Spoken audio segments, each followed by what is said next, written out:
నమస్కారం గురుగారు. అఖండ ఐశ్వర్యమస్తు సర్వే జనా సుఖినో భవంతు. గురుగారు, శాపం గురించి తెలుసుకోవాలని ఉంది గురుగారు. అసలు శాపాలు అనేవి నిజంగా తగులుతాయా మనకి? ఎందుకంటే ఈ కలియుగంలో ముఖ్యంగా పాపాలు అనేవి విపరీతంగా పెరిగిపోతున్నాయి. ఇలా శాపాలనే కదా, అసలు పాప భీతే ఉండట్లేదు జనాలకి. అసలు అలాంటి శాపాలు, ఎందుకంటే స్త్రీల మీదే చాలా రకాల అఘాయిత్యాలు చూస్తున్నాం మనం. పూర్వం అయితే శాపం పెట్టడం వల్ల ఎన్నో జరిగాయని మనం వృత్తాంతాల్లో చాలా వాటిల్లో చూస్తూ వచ్చాము. అసలు ఈ కలియుగంలో కూడా శాపాలు అనేవి అసలు పనిచేస్తాయా? దీనికి ఏదైనా ఒక ఎగ్జాంపుల్ లాగా మీరు చెప్పగలరా గురుగారు? తప్పకుండా గుర్తుపెట్టుకోండి. ఇప్పుడు మనకి శాపం అనేది తప్పకుండా దాని ప్రభావం ఉంటుంది. దాని పేరే మనం నెగిటివ్ ఎనర్జీ అనుకుంటాం. అది ఇంటికి కానీ దేనికైనా సరే ఉంటుంది. అయితే శాపం అనేది అప్పుడున్నటువంటి పాతివ్రత్య లక్షణాలు, అంటే యుగాల్లో వచ్చేటువంటి ఒక్కొక్క యుగంలో ఒక్కొక్క ధర్మాలు ఉంటాయి. ఆ యుగ ధర్మంలో వచ్చినటువంటి టంగ్ పవర్ వేరు. ఇప్పుడు కూడా టంగ్ పవర్ ఉంది మనిషి లేదని కాదు. కానీ మనం చేసేటువంటి వికృతమైనటువంటి పనుల వల్ల శాపం యొక్క ప్రభావం తగ్గిపోయింది. రోజు తప్పులు చేసుకుంటూ వెళ్ళి నువ్వు నాశనం అయిపోతానంటే కుదరదు. ఒక తల్లి ఒక అక్కనో సరే ఎవరైనా సరే ఈ ఆస్తుల గురించి ఎక్కువ మనం చూసుకునేది, ఆస్తుల గురించి ఎక్కువ గొడవలు అవుతుంటాయి. ఈ ఆస్తిపాస్తుల గొడవలలో తల్లి వచ్చేసి ఈ కొడుకులకి పంచే విషయంలో కూతురికి ఎక్కువ పంచడమో కొడుకు పంచడం సామాన్య జరిగేటువంటి విషయాలు. నేను నెగిటివ్ అబద్ధం చెప్పట్లేదు. ఈ దానివల్ల ఈ తల్లి గురించి కోడలు గురించి తల్లి అత్తగారు, లేదా కొడుకు తల్లి గురించి తండ్రి గురించి మాట్లాడడం, వీళ్ళు నాశనం అయిపోతారు, వీళ్ళు పాడైపోతారు అని అటువంటివి ఏం పెద్ద పడవు. అది సక్సెస్ అవ్వదు. ఆ శాపాలు తగిలే అవకాశం కష్టం. రెండోది ముఖ్యంగా నేను అనుకోవడము, మ్యాక్సిమం మన భారతదేశంలో తల్లులందరూ కూడా మ్యాక్సిమం ఏ తల్లి కూడా పిల్లల్ని నాశనం అవ్వాలని కోరుకోదు. మ్యాక్సిమం సరే ఏదో ఇక వాళ్ళకి ఇప్పుడు ఈ మధ్య ఆస్తులు లాగేసుకొని చనిపోయిన తర్వాత శవాన్ని తగలబెట్టమంటే మీ తగలబెట్టని చెప్పడం చూశాను. ఇప్పుడు మన పేపర్లో కూడా చదివాను. పాపం ఒక ఆయన పెద్ద ఆయన చనిపోతే వాళ్ళు ఆస్తి తీసుకొని కూతురికి ఫోన్ చేస్తే మీకు ఇష్టమైతే తగలబెట్టండి లేదా పడేయండి అని చెప్పిన విషయాన్ని నేను పేపర్లో చూశాను. ఈనాడు పేపర్లో చూశాను నేను. అటువంటి పోలీసులే పాపం ఆయన దహన కార్యాలు చేశారు. ఆ విషయం కూడా కనిపెట్టాము. కానీ ఆస్తులు మాత్రం దుబ్బేసిన వ్యక్తులు, దరిద్రపు వ్యక్తులు, వీళ్ళు ఎలా నాశనం అవుతారంటే, ఆ తల్లిదండ్రులు శాపం పెట్టకపోయినా భగవంతుడు ఉంటాడుగా, ప్రకృతి ఉంటుందిగా, ప్రకృతి చూస్తుందిగా, ప్రకృతి శాపం పెడుతుంది. ఏమిటి? అశుద్ధంలో ఉండేటువంటి పురుగులు ఎలా అయితే నశిస్తాయో అలాంటి జన్మను వీళ్ళు పొందుకుంటారు, ఖచ్చితంగా పొందుకుంటారు. నానా యోనిలలో పుడతారు వీళ్ళు. అంటే పంది జన్మను, కుక్క జన్మను, అంటే బురదలో పొరలేటువంటి జీవిగా పుట్టడము లాంటి తప్పకుండా ప్రకృతి శాపం పెడుతుంది. అంటే ఇక్కడ మీరు అంటున్న విషయం, అప్పట్లో వ్యక్తులకి అటువంటి శాపం యొక్క ప్రభావం ఉండేది. అంటే మాటతో అంటే అయ్యేది. సీతమ్మ వారి కంటే ముందు, సీతమ్మ వారి కాలంలో ఇప్పటికీ ఉంది. ఇప్పటికీ అందుకంటే నేను పతివ్రతలు అంటే ఎక్కడ కూడా కళ్ళతో కానీ వాక్కుతో కానీ శరీరంతో కానీ, ఇంకా శరీరం అంటే ఇంకా అల్టిమేట్, ఈ వైపున కనీసం కంటి చూపుతో కూడా ఇతరులని ఆకర్షింపకుండా ఇతరుల వైపు అంటే తప్పు చేయకున్నటువంటి స్త్రీలు కానీ పురుషులు కానీ వారు అన్నటువంటి మాట ఖచ్చితంగా అవుతుంది. ఇది కులానికి సంబంధం లేదు, కులానికి మతం కూడా చెప్పట్లా. ఎవరైతే అద్భుతమైనటువంటి ప్రకృతితో ముడిపడి సంప్రదాయాన్ని పాటిస్తూ, వాళ్ళ కుల సంప్రదాయాన్ని పాటిస్తూ పరుల వైపు మీ యొక్క దృష్టి లేకుండా, పరుల మీద ఉన్నటువంటి ఆస్తిని తినాలని ఆచరణ లేకుండా, అంటే మీ వల్ల అవతలి వాళ్ళకి ఎక్కడ నష్టం కలగకుండా, అవతలి వాళ్ళ నుంచి మీరు ఎప్పుడు కూడా ఎక్స్పెక్ట్ చేయకున్నటువంటి వ్యక్తులు ఉంటారో వాళ్ళ మాట జరిగి తీరుతుంది, ఖచ్చితంగా జరిగి తీరుతుంది. సద్బుద్ధి అయినటువంటి వ్యక్తులు ఏ కులం వారైనా సరే, ఏ మతం వారైనా సరే, వాళ్ళన్న మాట జరిగి తీరుతుంది, ఇందులో సందేహం లేదు. అది శాపం అంటే అది. అయితే నేను ఇందాక టాపిక్లో మనకి తల్లి ఎప్పుడు కూడా శాపం పెట్టదు. అటువంటి తల్లి కూడా అంటే ఎవరైనా సరే కోపంతో తల్లి అన్న మాటలకి ఆ శాపం మాత్రం తగలదు. తల్లి ఎప్పుడు కూడా కడుపులోంచి మాట అనదు. కడుపులోంచి తన యొక్క బాధని వ్యక్తం చేస్తూ శాపం పెట్టేది శాపం. తన నలిగిపోయినటువంటి మనస్సుతో, బరువైనటువంటి మనస్సుతో, బాధాతృప్త హృదయంతో తను చేసేటువంటి శాపం తప్పకుండా ఫలిస్తుంది. అది సో అది రావణాసురుడికి జరిగింది. అది గడ్డిపోచ తీసేసి నా రాముడిని చంపుతాడనే విషయం చెప్పిన అమ్మని చెప్పినప్పటికీ ఏంటి గురుగారు, రావణాసురుడు ఆమెను బంధిస్తాడు. గడ్డిపోచ తీసి గరిక తీసి ఇట్లా పడేస్తుంది పక్కకి. అంటే ఆఫ్టర్ ఆల్ నువ్వు గడ్డిపోచ లాంటి నా ముందర అని చెప్పేసి. చాలామంది ఇక్కడ సరే అప్రస్తుతం ఒక విషయం చెప్తాను, ఆవిడ శాపం గురించి చెప్తున్నాం కాబట్టి. ఇక్కడ రాముడు అమ్మవారిని శపించాడు, అమ్మవారిని ఎగ్జామ్ పెట్టాడు అంటారు. అదేం కాదు. అక్కడ అమ్మవారు ఈ మధ్య నేను ఒక వ్యక్తి చెప్పిన విన్నాను, నేను నండూరు శ్రీనివాస్ గారు చెప్పిన విషయం చెప్తున్నాను, ఇక్కడ ప్రస్తావిస్తున్నాను. అమ్మవారికి అగ్ని తను పతివ్రతను ఎప్పుడు చెప్పుకుందనంటే, ఆంజనేయుడు అమ్మవారి దగ్గరికి వెళ్ళినప్పుడు ఆమె ప్రూవ్ చేసుకుంది నేను పతివ్రతనని. అది నేను చూసి చాలా ఆశ్చర్యపోయాను. అంటే ఎంత లోతుగా మనం పరిశీలించట్లేదనే విషయంలో. అక్కడ హనుమంతుడు తోక నిప్పు పెడతాడు వాడు, అది రావణ దాంట్లో పెట్టని లంకా దహనం చేస్తాడు. చేయగానే ఒక రాక్షసు వచ్చేసి అమ్మ మీరు ఇందాక వానరు వచ్చాడు కదా వాడు కోతికి నిప్పెట్టాడు వాడు వస్తాడు గ్యారంటీ చెప్తాడట అనగానే అప్పుడు అమ్మవారు ఉండి ఓ అగ్నిదేవా నేను పతివ్రతని అయితే నా భర్తకి నా విషయం పతివ్రతగా ఉన్నట్టు నా భర్తకి తెలిస్తే నాకు అత్యంతమైనటువంటి భక్తి విశ్వాసం ఉన్నటువంటి నా వాను కుమారుడైనటువంటి సమేతుడు నా యొక్క హనుమంతుడికి ఎట్టి పరిస్థితుల్లో ప్రమాదం కలగకూడదు అని అక్కడ తన యొక్క తనే పెట్టుకుంది. అగ్ని పరీక్ష అక్కడే అయిపోయింది ఆవిడకి. అసలు అద్భుతం కదా, అవును కదా. అప్పుడు అంటాడు నా వాళ్ళం ఏంటంటే వాళ్ళని తోక, నా తోకేంటి చల్లగా ఉంది, నాకు ఇంత మంట పెట్టాడు వీడు, నాకు అందుకట్టేసి ఆయన చల్లగుందంటే ఓ నా తల్లి సీతమ్మ వారి ఇది అనుగ్రహం అని చెప్పేసి ఆయన సముద్రంలో ముంచేస్తాడు.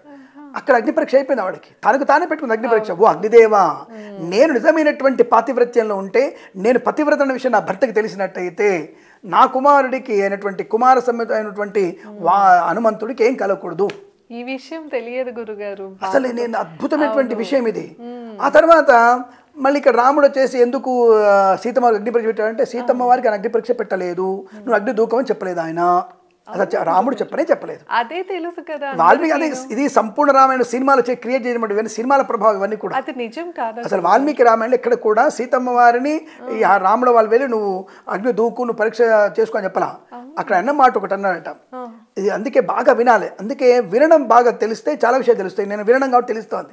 అక్కడ ఏమంటాడు సీతమ్మ వారు అందరి ముందర ఆయనకి లంకలోనే జరుగుతుంది, ఆ వస్తువు టకటక భర్త దగ్గరికి వెళ్ళాలి ఆలింగనం చేసుకోవసరికి ఆయన అక్కడ ఆపుతాడు, సైగ చేస్తాడు. ఆపి నువ్వు ఇన్ని మాసాలు పరుల ఎంట ఉన్నావు కదా, నా సశీలవతి అనే విషయం నాకు తెలిసినా అందరి ముందు నేను స్వీకరించలేను, నీకు నువ్వు ఇప్పుడు స్వతంత్రురాలివి, భర్త నుంచి 10 ఏళ్ళు దూరం పోయింది, వేరే దగ్గర ఉన్నావు, ఇప్పుడు స్వతంత్రురాలివి నువ్వు కాబట్టి నీకు స్వతంత్రత ఇచ్చేసాను నేను, నువ్వు ఎవరి దగ్గర వెళ్ళాలంటూ వెళ్ళుకో అని చెప్పి హనుమంతుడి దగ్గరికి వెళ్తావా, లక్ష్మణుడు భరతుడికి వెళ్తావా, విభీషణుడి దగ్గరికి వెళ్తావా, నీ ఇష్టం అంటాడు. అంటే ఏమిటి అక్కడ వాళ్ళని చేసుకోమని చెప్పాడు అర్థమా కాదు, ఇది వినాలి ఇక్కడ స్పష్టంగా.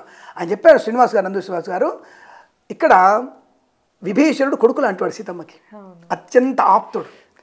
హనుమంతుడు సయాన కొడుకు లాంటివాడు. లక్ష్మణ భరతులు అత్యంతమైనటువంటి పుత్ర సమానులు వాళ్ళు. అంటే వాళ్ళ ఇంటి ఎవరింటికి వెళ్ళినా నిన్ను కన్నతల్లా చూసుకుంటారు సుమా, నువ్వు వాళ్ళ ఇంటికి వెళ్ళిపోవచ్చు అని చెప్పాడు. అంటే వాళ్ళతో నువ్వు ఏదో తప్పని చేయమని చెప్పలా, ఈ విషయాన్ని గమనించుకోవాలి, మనం అర్థం చేసుకోవాలి మన విషయాన్ని అని చెప్పిన తర్వాత ఆవిడ చాలా బాధపడిపోతుంది.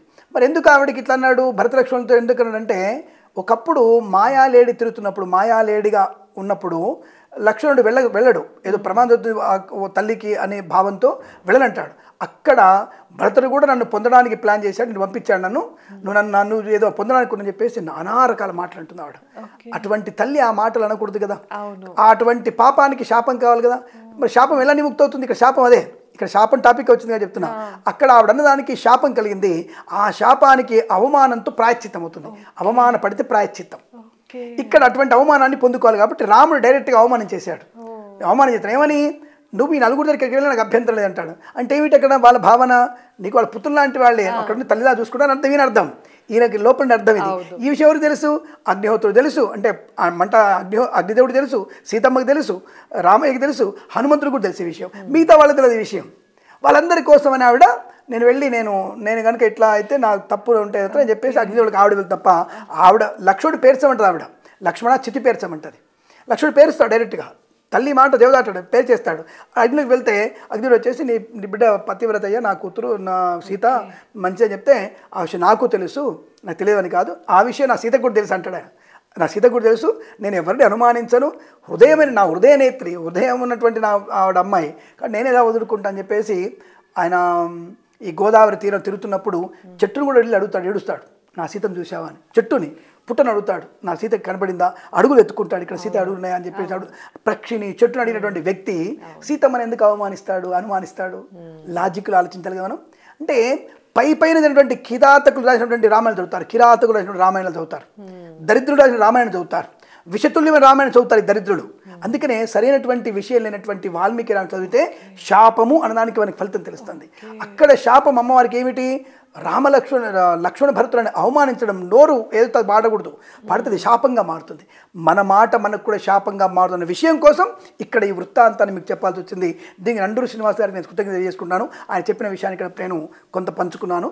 ఈ విషయాలు ఇలా శాపాలుగా ఉంటాయి. అంటే వాక్తో వచ్చేటువంటి శాపాలు, తల్లితో వచ్చేటువంటి శాపాలు. తల్లి అలా హృదయంలో నుంచి తిట్టదు కాబట్టి శాపం తగలదు. కానీ ఈ మిగతా వాళ్ళు చెప్పేటువంటి ఈ కలియుగంలో పెట్టేటువంటి స్వార్థ చింతన ఉన్న వాళ్ళు పెట్టేటువంటి శాపాలు, నువ్వు నాశనం అయిపోతావు, నేను మట్టి పోస్తున్నా అనేటువంటి విషయాలన్నీ కూడా డ్రామాటికల్ శాపాలన్నీ కూడా పెద్దగా ఫలించే అవకాశం కష్టం. కానీ మీరు చేసే తప్పులకి శాపం ఖచ్చితంగా ఉంటుంది.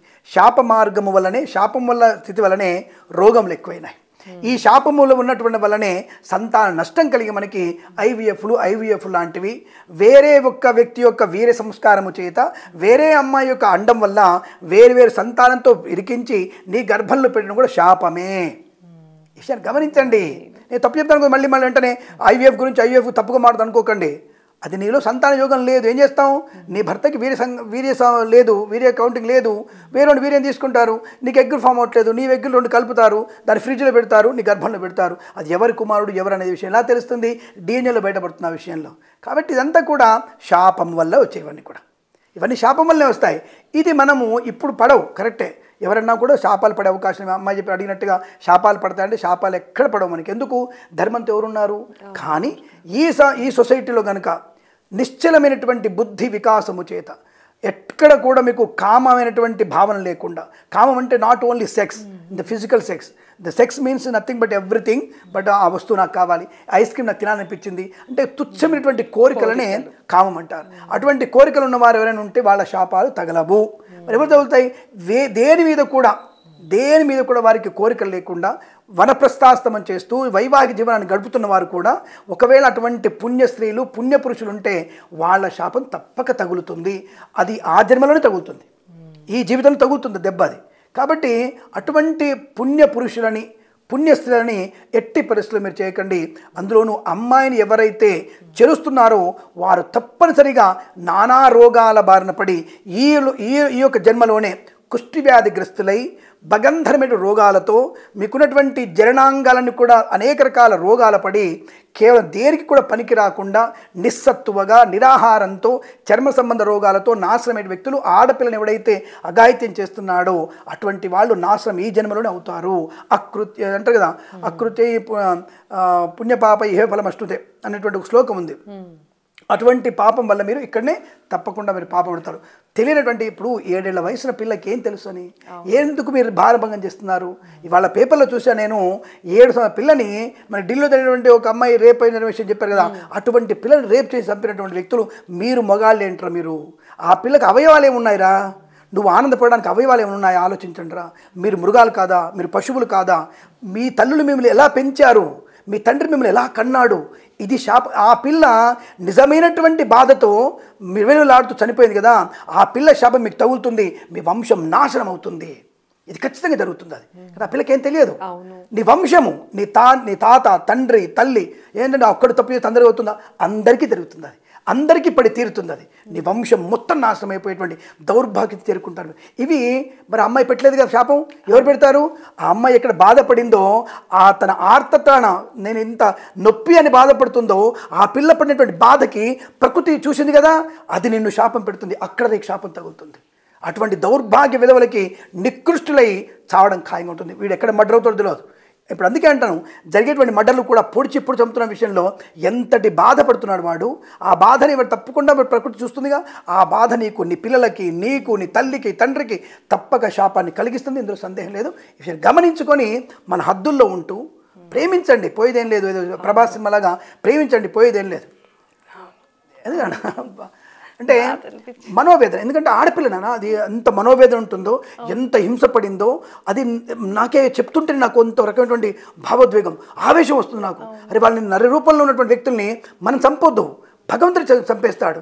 అటువంటి స్థితిలో నేను అది వినగానే నేను అదే అనుకో మనసులో, స్వామి ప్రకృతి పంచభూతాలారా మీరున్నారు, వాళ్ళు తక్షణం నాశనం అయిపోవాలి.